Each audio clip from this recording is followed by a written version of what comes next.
At more than 328 feet below the surface, where the pressure of the Earth could crush common structures and groundwater threatens to flood any empty space, there exists a marvel of modern engineering that transports millions of people daily. Have you ever wondered how it's possible to build and maintain a railway system at these extreme depths? Today we will explore the incredible subway system of Saint Petersburg, the deepest in the world, and reveal the engineering secrets that make it possible. What you will discover in the next few minutes will completely change your view of urban infrastructure. Let's literally dive into the depths of underground engineering and show how the combination of necessity, challenging geology, and innovation created a system that seems to defy nature itself. When we talk about the St. Petersburg subway, we're talking about a network that operates at an average depth of 197 feet, with some stations reaching an impressive 282 feet below ground.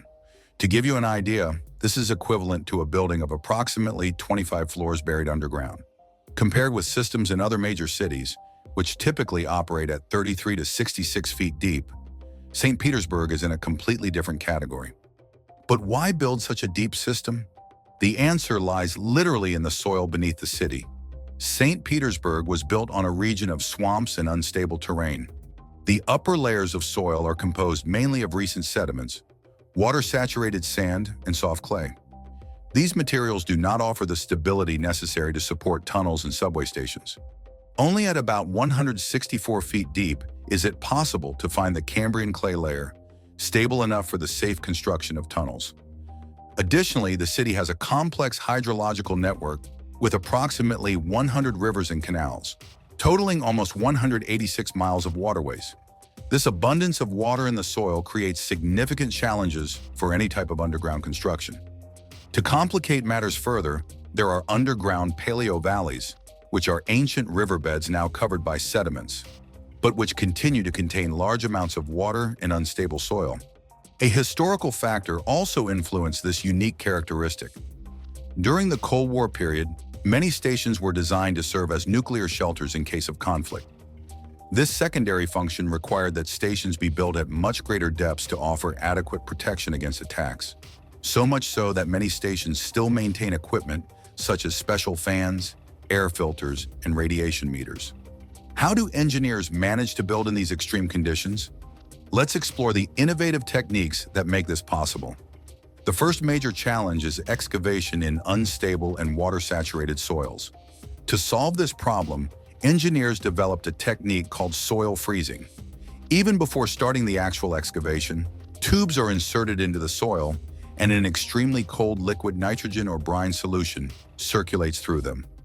This freezes the water present in the soil, temporarily transforming quicksand into a solid and stable material that can be safely excavated. After the soil is frozen, enormous tunneling machines, known as shields or earth pressure balance shields, are used for excavation.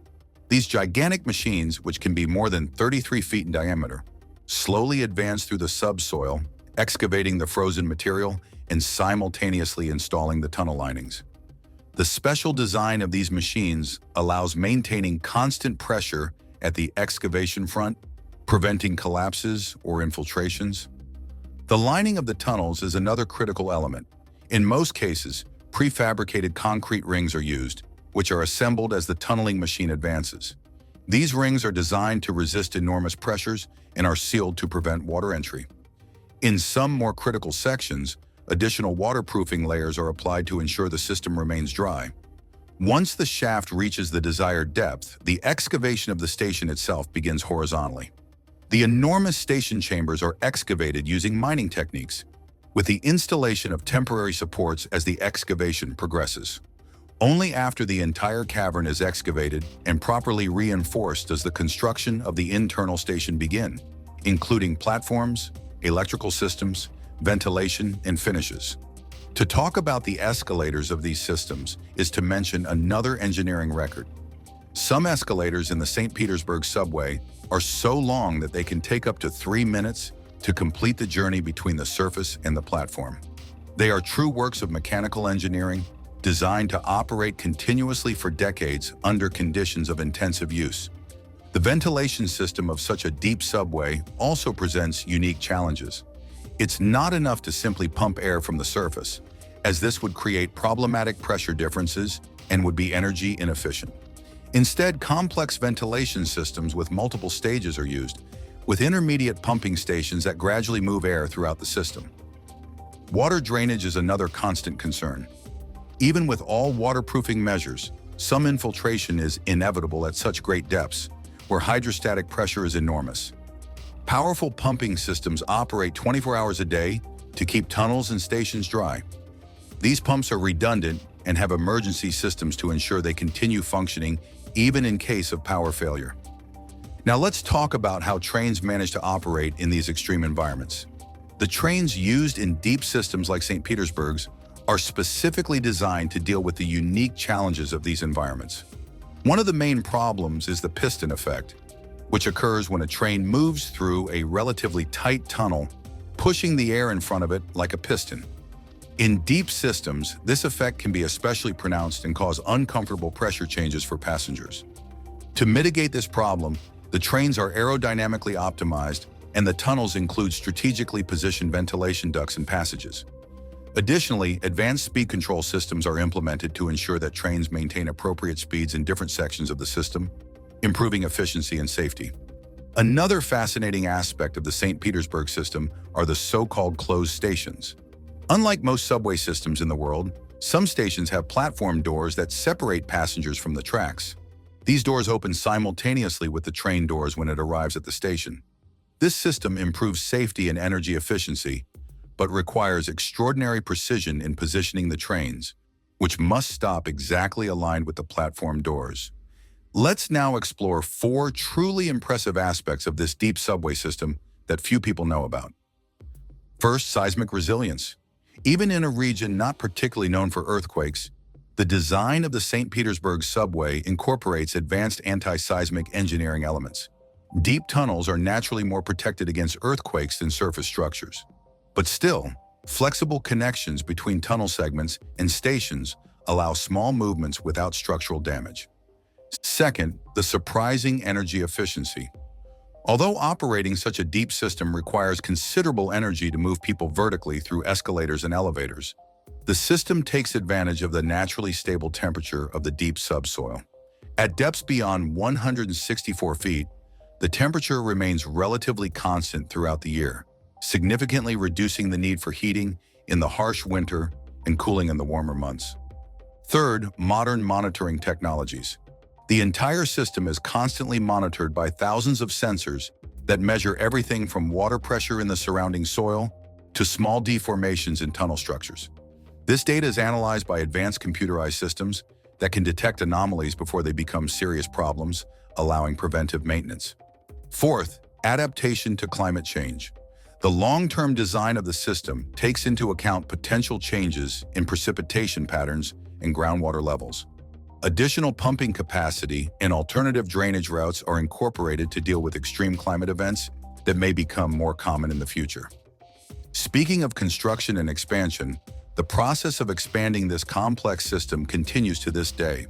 New stations and lines are constantly being added, using even more advanced construction techniques.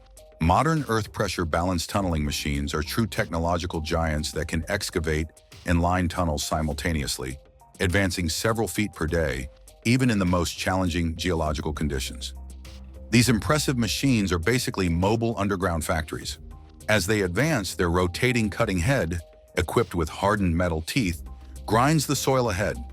The excavated material is then transported back through conveyor belts and removed from the tunnel, while installer robots position the prefabricated concrete segments that will form the permanent lining of the tunnel. This entire process is controlled by operators using advanced computerized systems that monitor dozens of parameters simultaneously. A particularly fascinating aspect is the navigation system of these tunneling machines. Using GPS technology, laser, and high-precision gyroscopes, they can maintain their trajectory with deviations of only a few millimeters over miles of excavation. This precision is essential when tunnels need to connect perfectly with existing stations or pass through narrow corridors between foundations of existing buildings. The St. Petersburg subway system is not just an impressive work of engineering, but also a testament to human persistence in the face of seemingly insurmountable challenges.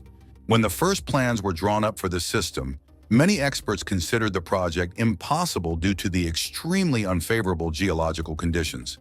However, through continuous innovation and determination, engineers managed to create a system that not only works, but has operated reliably for decades, safely transporting millions of passengers every day.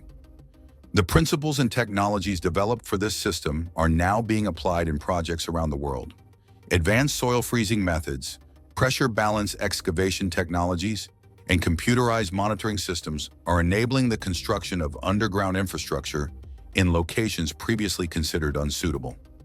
As cities around the world continue to grow and face increasingly greater transportation challenges, deep underground systems offer a solution that preserves space on the surface, reduces visible environmental impact, and provides fast and efficient transportation regardless of surface conditions. The next time you use a subway system in any city in the world, remember the extraordinary challenges that were overcome to create this vital infrastructure.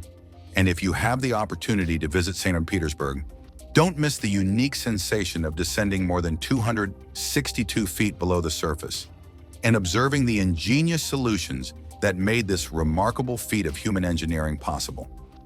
If you like this video about the deepest subway system in the world, don't forget to leave your like and subscribe to the channel for more content about marvels of modern engineering.